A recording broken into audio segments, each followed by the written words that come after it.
নমস্কার দর্শক মণ্ডলী। আজকে আপনাদের সঙ্গে আলোচনা করব পশ্চিমবঙ্গের চলমান রাজ্য রাজনীতির প্রেক্ষাপটে আগামী বছর মার্চ এপ্রিল মে মাসে রাজ্য জুড়ে বিধানসভা নির্বাচন হওয়ার কথা। সেই নির্বাচনে পশ্চিমবঙ্গের বিরোধী দল বিজেপি একে কে নেতৃত্ব দেবে, কোন নেতা নেতৃত্ব দেবে, সেটা কিন্তু এখনো পর্যন্ত ঠিক হলো না। পশ্চিমবঙ্গের বিজেপির রাজ্য সভাপতি কে হবেন সেই নিয়ে জল্পনা চলছেই। আর তার মাঝেই গত শুক্রবার পশ্চিমবঙ্গ বিজেপির রাজ্য সভাপতি কে হবেন তা ঠিক করতে শুক্রবার নির্দেশিকা জারি করেছে দিল্লির নেতৃত্ব। সেই সমস্ত জল্পনা কল্পনার মাঝেই গতকাল শনিবার সকালে দিল্লি গেছেন আমাদের বিরোধী দলনেতা শুভেন্দু অধিকারী। আগামী বছর মার্চ এপ্রিল মে মাসে রাজ্য জুড়ে ভোট। আর বর্তমানে রাজ্য সভাপতি সুকান্ত মজুমদার 2024 সালের নির্বাচনে বালুরঘাট লোকসভা কেন্দ্র থেকে পুনরায় নির্বাচিত হয়ে উনি কেন্দ্রীয় শিক্ষা প্রতিমন্ত্রীর দায়িত্বে বহাল রয়েছেন। সেই থেকে রাজ্য বিজেপির অন্দরে জল্পনা শুরু হয়েছিল তার দায়িত্ব লাঘব করে এবারে নতুন কাউকে দায়িত্ব দেওয়া হতে পারে, কিন্তু একদিন দুদিন করে এক বছরের বেশি কেটে গেলেও এই ব্যাপারে কোনো পদক্ষেপই গ্রহণ করলো না বিজেপির কেন্দ্রীয় নেতৃত্ব। অবশেষে শুক্রবার পশ্চিমবঙ্গের সভাপতি নির্বাচন করার জন্য দায়িত্বপ্রাপ্ত নেতার নাম ঘোষণা করেছে বিজেপি নেতৃত্ব এবং দায়িত্ব দেওয়া হয়েছে কেন্দ্রীয় মন্ত্রী তথা পাটনা সাহেবের বর্তমান সাংসদ রবিশঙ্কর প্রসাদকে। শুক্রবার ওই ঘোষণার পরের দিনই শনিবার সকালে দিল্লি গেছেন শুভেন্দু অধিকারী মশাই। তবে এই সফর সম্পর্কে কোনো মন্তব্য করেননি পশ্চিমবঙ্গের বিরোধী দলনেতা। তবে ঘনিষ্ঠ সূত্রের দাবি যতটা জানতে পারা যাচ্ছে, নয়াদিল্লির এইমসে ভর্তি রয়েছেন তমলুকের সাংসদ মাননীয় অভিজিৎ গঙ্গোপাধ্যায়। উনাকে দেখতেই উনি দিল্লি গেছেন এবং এয়ার অ্যাম্বুলেন্সে করে শুভেন্দু বাবুই মাননীয় অভিজিৎ গঙ্গোপাধ্যায় মহাশয়কে দিল্লি নিয়ে গেছিলেন।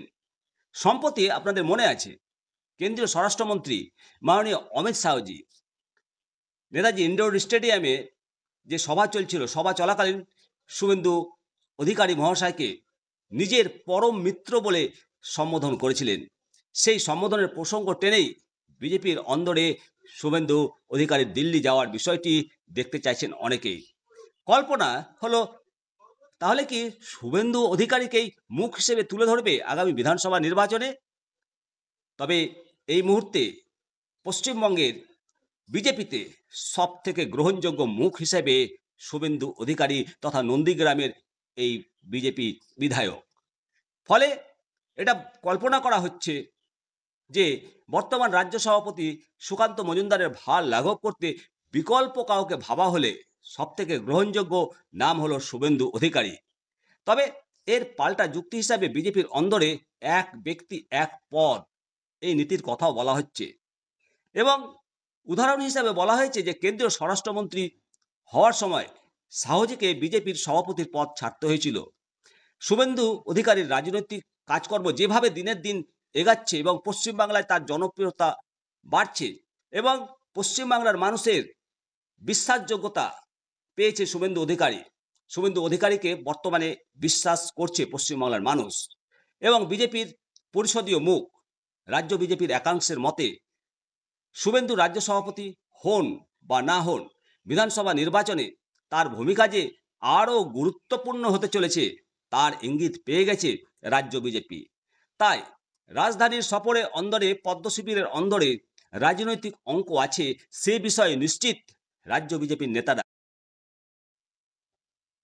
তবে সমস্ত জল্পনা উড়িয়ে বিজেপি নেতৃত্বের দাবি অভিজিৎ বাবুকে দেখতেই শুভেন্দু অধিকারী মহাশয় দিল্লি গেছেন এবং খবরে প্রকাশ অভিজিৎ বাবু আগের থেকে অনেক সুস্থ আছেন এবং তাড়াতাড়ি সুস্থ হয়ে উঠবেন আশা করা যায় এবং সেই কারণেই দিল্লি গেছেন শুভেন্দু অধিকারী মহাশয়। প্রিয় দর্শক, অবশ্যই আপনাদের মতামত জানাবেন যে আসন্ন বিধানসভার রাজ্য রাজনীতিতে বিজেপিকে নেতৃত্ব কে দেবেন? শুভেন্দু অধিকারী কি বিজেপির আগামী রাজ্য সভাপতি হতে চলেছেন? আপনাদের মতামত অবশ্যই কমেন্ট সেকশনে করবেন।